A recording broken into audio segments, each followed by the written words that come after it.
Mick Hughes, le propriétaire d'un pub, est sauvagement attaqué dans son logement situé au-dessus du bar. On le martèle de coups et on le frappe violemment à la tête avant de le laisser mourir au bout de son sang. Après des centaines d'heures d'enquête, la police est dans l'impasse. Elle n'a pas assez de preuves pour procéder à une arrestation. On avait l'impression de courir un marathon. Une médium de la région, Angela McGee, visite le lieu du crime.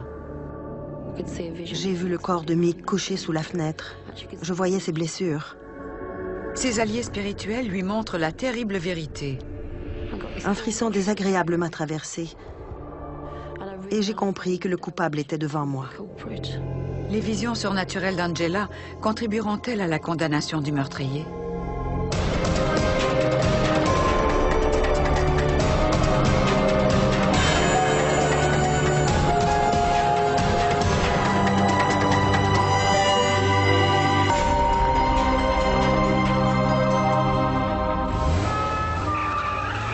Dimanche, le 27 avril 2003.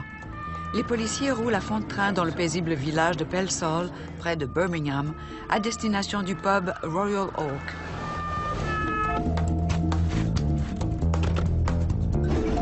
En arrivant au travail, des employés du pub ont trouvé le corps meurtri et sans vie du patron, Mick Hughes. L'enquêteur-inspecteur Ian Bamber et l'enquêteur policier Mike Crump héritent de l'affaire. Le corps de Mick a été retrouvé dans sa chambre, située au premier étage du pub. Il a été frappé à la tête avec un objet et a subi des blessures sérieuses.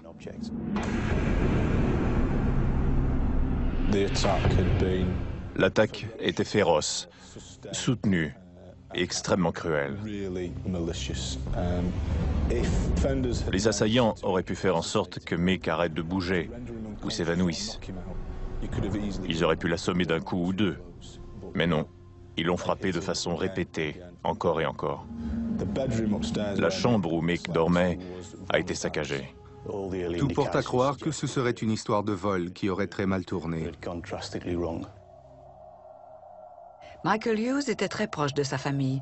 Il aurait fêté son 60e anniversaire 2 mois plus tard. L'annonce de sa mort anéantit sa fille Sharon. On voit des histoires semblables à la télévision, mais tant qu'on ne l'a pas vécu soi-même, on ne peut pas savoir à quel point ça détruit une personne, une famille. Ils nous ont demandé, à ma sœur et à moi, d'aller identifier le corps de mon père à la morgue. C'est la chose la plus difficile que j'ai faite de toute ma vie. Sharon et sa famille exigent que justice soit rendue. Après des semaines d'enquête intensive et les centaines d'interrogatoires menés auprès des habitants du secteur, la police ne trouve aucune preuve concluante. La propriétaire d'un bar voisin décide alors de demander à la médium Angela McGee de les aider. Une amie m'a appelé pour me demander d'intervenir dans cette histoire de meurtre. J'étais d'abord méfiante. Et s'ils ne me croyaient pas?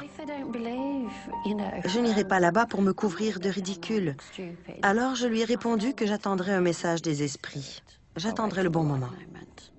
Ce moment arrive quelques jours plus tard. J'ai eu un message de l'esprit de mon père, en fait. C'est lui qui m'a convaincu d'y aller en insistant pour savoir ce que je faisais du meurtre. Alors je l'ai écouté. Les médiums sont des instruments du monde des esprits. Il n'y a rien de volontaire. On fait ce qu'on a à faire. Angela se rend au Royal Oak. C'est sa première visite au pub et elle ne sait encore rien du meurtre.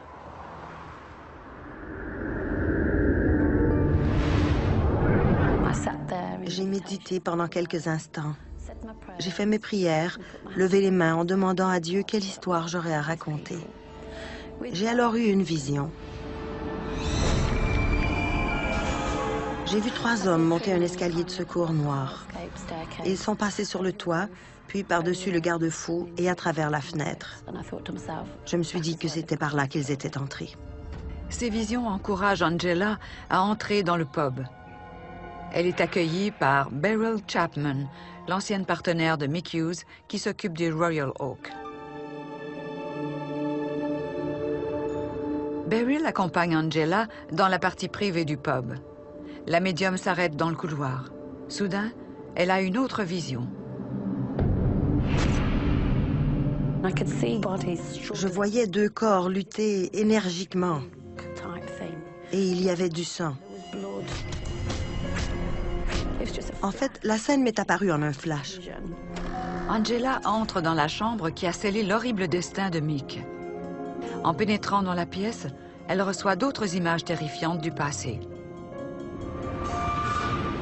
Un autre flash. Je voyais le corps de Mick allongé sous la fenêtre. Je voyais les blessures sur sa tête et plus bas, d'un côté du corps. Angela voit alors quelque chose d'extraordinaire. Soudain, j'ai vu Mick. L'esprit du propriétaire de bar assassiné est debout devant elle.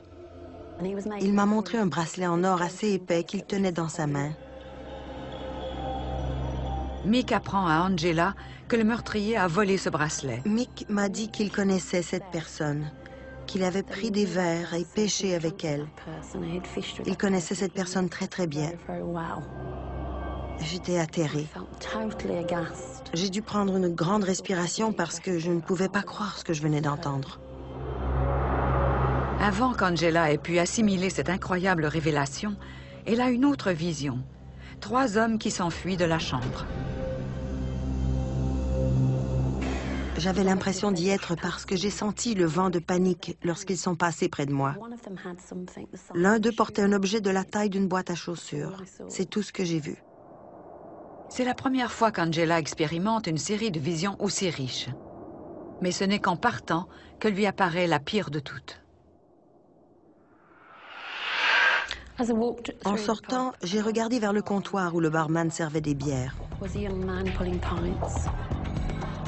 Un frisson désagréable m'a traversé le corps. Une froideur incroyable devant cet homme qui me paraissait complètement vide, comme s'il n'avait pas d'âme. C'est là que j'ai compris que le coupable était devant moi. Angela s'enfuit sans même regarder le visage de l'homme.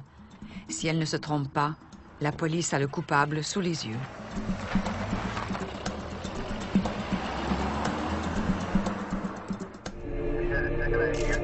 Après des mois d'enquête minutieuse, la police ne possède toujours pas de preuves assez solides pour procéder à une arrestation.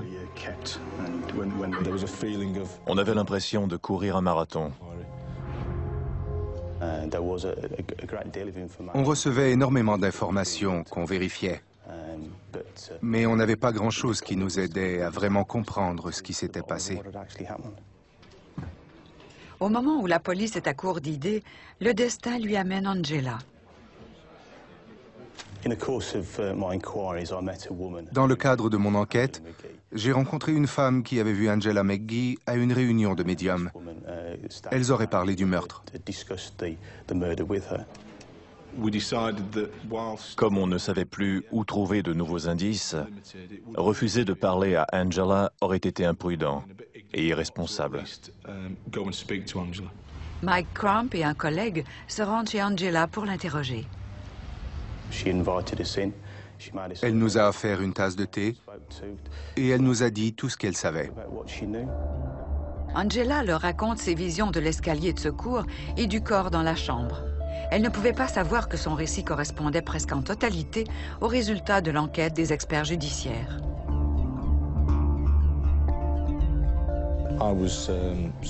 J'étais très surpris et sceptique. Et en même temps, curieux et intrigué.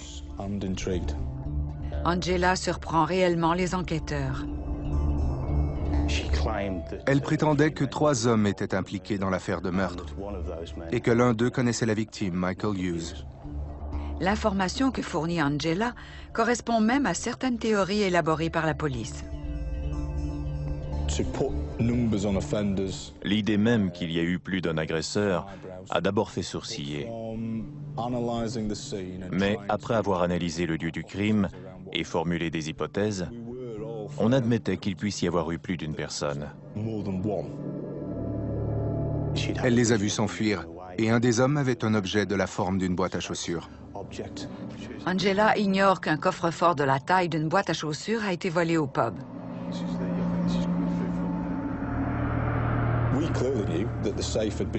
On savait qu'un coffre-fort avait été volé du logement de la victime. Alors la description qu'Angela nous a faite de la boîte et de l'homme nous a vraiment surpris. Les visions d'Angela confirment ce que la police sait déjà, ou du moins ce qu'elle soupçonne. Son compte-rendu confirmait un certain nombre de nos hypothèses basées sur les indices recueillis. Le problème, c'est qu'il fallait associer les preuves que nous avions aux visions d'Angela. La pression est forte sur les enquêteurs. Angela McGee reçoit alors une autre révélation. Je me suis réveillée un matin avec un message en tête. Ça arrive parfois. 2 informations se répétaient. Un dauphin, block switch, dauphin, block switch. Angela appelle une amie pour lui parler du message. Je lui disais que j'étais sûre que le dauphin et la ville de Block Switch étaient liés au meurtre et elle m'a dit qu'il existait un pub nommé Dolphin, ou Dauphin en anglais. J'ai appelé Mike Crump pour lui parler de tout ça. Enquêteur policier Crump à l'appareil, puis-je vous être utile? Je lui ai raconté mon message à propos du Dolphin, de Block Switch, et que quelque chose pourrait se passer dans 3 jours. Et tout à coup, il m'est venu un nom. Oui, ok. Une seconde, je note. En fait, j'ai pensé que c'était plutôt un surnom, Daz ou Gaz, et j'ai senti qu'il était également relié au meurtre. Les renseignements d'Angela sont transmis à la salle des opérations, mais pour l'instant, ils sont inutilisables. Plus tard, la police fait une découverte importante. Ils trouvent le coffre-fort volé dans un canal. Voici le canal de Slacky Lane, où on a retrouvé le coffre-fort volé. C'était une découverte capitale. On avait grandement besoin de preuves comme celle-là. Le message d'Angela à propos du dauphin s'explique alors. Le pub Dolphin est situé un peu plus loin, à une centaine de mètres de l'endroit où je me trouve en ce moment. La police a besoin de preuves plus solides. 6 mois après le meurtre, le pub Royal Oak est cambriolé à nouveau. Cette fois, la police obtient la piste qu'elle attendait.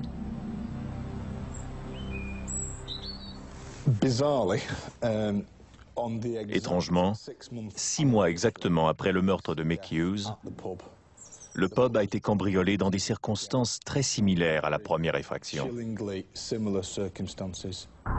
Cette fois, des témoins reconnaissent le voleur. Il s'agit d'un barman à temps partiel, Gavin Chapman, le fils de la partenaire de Mick Hughes au Royal Oak, Beryl Chapman. Gavin Chapman était un toxicomane. Je crois qu'il avait une dépendance à l'héroïne et possiblement au crack. Mick Hughes soupçonnait Gavin de lui voler de l'argent afin d'assouvir ses besoins en drogue. Gavin Chapman faisait partie de la liste des suspects de la police, mais le jeune homme avait fourni un alibi avec 2 autres hommes, Stephen Lockley et Lee Worgan. On se rendait bien compte qu'il y avait de la confusion dans les comptes rendus que les 3 hommes nous avaient faits de leurs activités. Mais on n'avait pas assez de preuves pour les accuser d'un meurtre. La police tente sa chance. Ils font subir un interrogatoire à chacun des 3 hommes. Chacune de leurs histoires est scrutée à la loupe. Au début, ils s'en sont tenus à leur première déclaration. Ils ont pensé qu'ils s'en sortiraient en nous répétant leurs mensonges. L'indifférence et la confiance qu'ils manifestaient leur donnaient la certitude de pouvoir s'en tirer.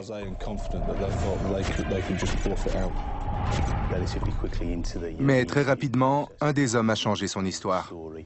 Et ils ont commencé à s'accuser l'un l'autre. Les hommes avouent avoir cambriolé le Royal Oak la nuit du meurtre. Et ils s'accusent mutuellement d'avoir tué Mick Hughes. La police adopte une stratégie audacieuse. Ils les accusent tous les 3 de meurtre.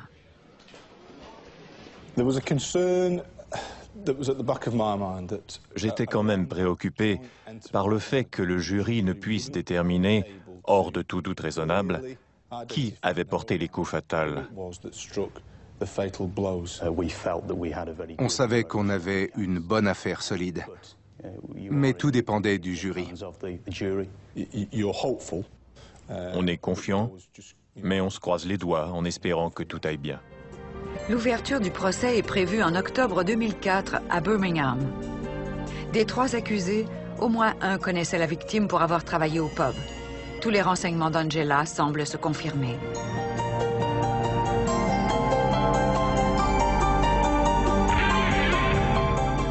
Gavin Chapman, Lee Worgan et Stephen Lockley attendent leur procès pour le meurtre de Mick Hughes. De son côté, en attendant l'issue du procès, Angela poursuit sa pratique de médium.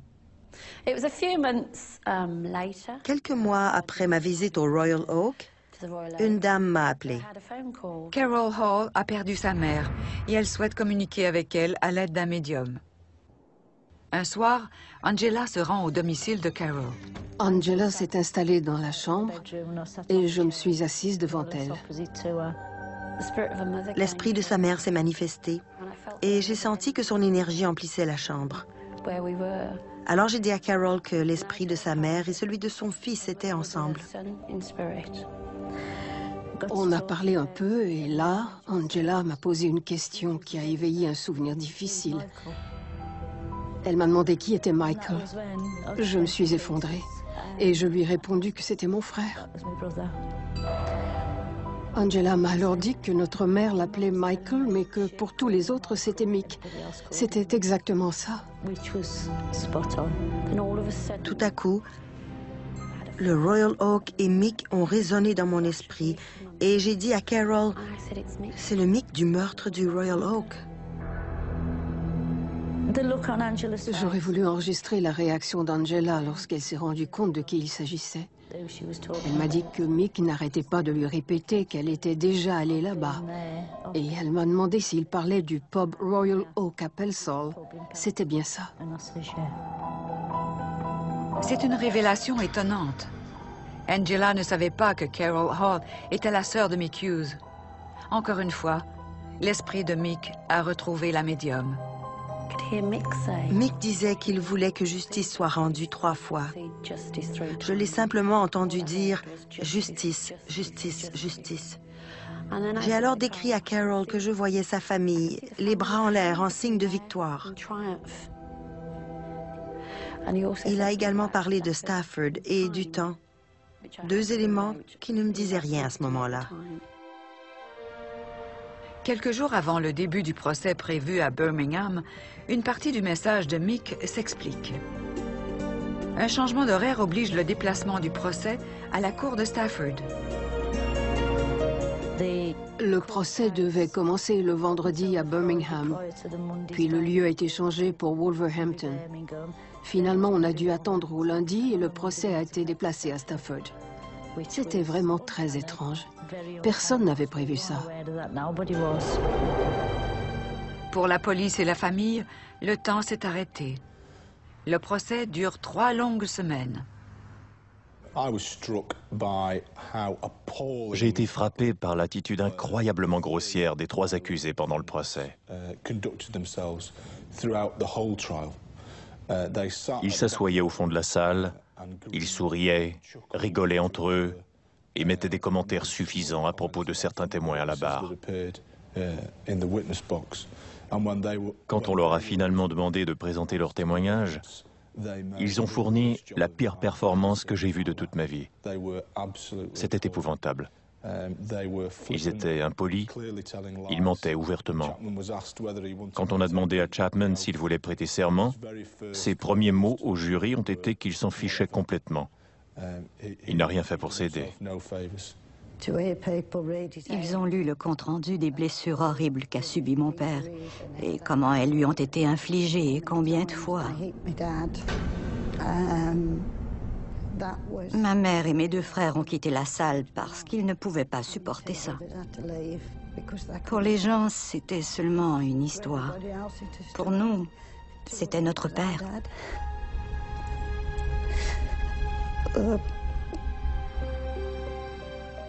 Le moment de vérité arrive enfin.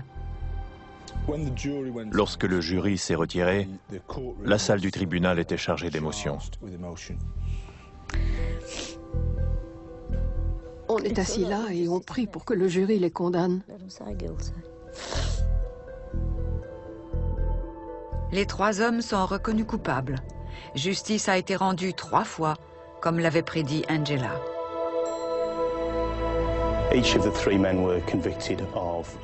Ils ont chacun été condamnés pour le meurtre de Michael Hughes. Ils ont également été reconnus coupables de vol avec effraction et de parjure pour avoir menti pendant leur témoignage. C'était irréel. C'était un rêve qui se réalisait.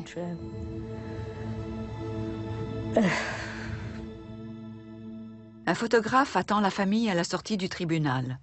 Il nous a dit que pour la photo, il faudrait qu'on sourie en faisant un signe de victoire. Un flash plus tard, la dernière vision d'Angela prend forme. Quand j'ai vu les mains en l'air, je me suis dit que la boucle était enfin bouclée. Mystérieusement, les messages qu'Angela avait transmis à la police et à la famille se sont avérés justes. Au début, j'étais plutôt cynique et sceptique devant les renseignements d'Angela. Mais en fin de compte, j'ai réalisé à quel point ils étaient exacts. Même si on ne pouvait pas toujours les utiliser dans le cours normal de notre enquête. Angela m'a vraiment surpris. Si je fais abstraction de ma fonction de policier et que je m'imagine me retrouver dans la même situation que Carol et Sharon, personnellement, est-ce que comme elle, je m'accrocherai à cette lueur d'espoir et je ferai appel à Angela? Oui, je crois que oui. Pour sa part, Angela a vécu une expérience incroyable. J'ai l'impression d'avoir fait du bon travail. Je sais que je ne suis qu'un instrument de la force et de l'esprit énergétique de Dieu. Mais ces bons résultats m'apparaissent comme une récompense et un encouragement. J'aime bien ça.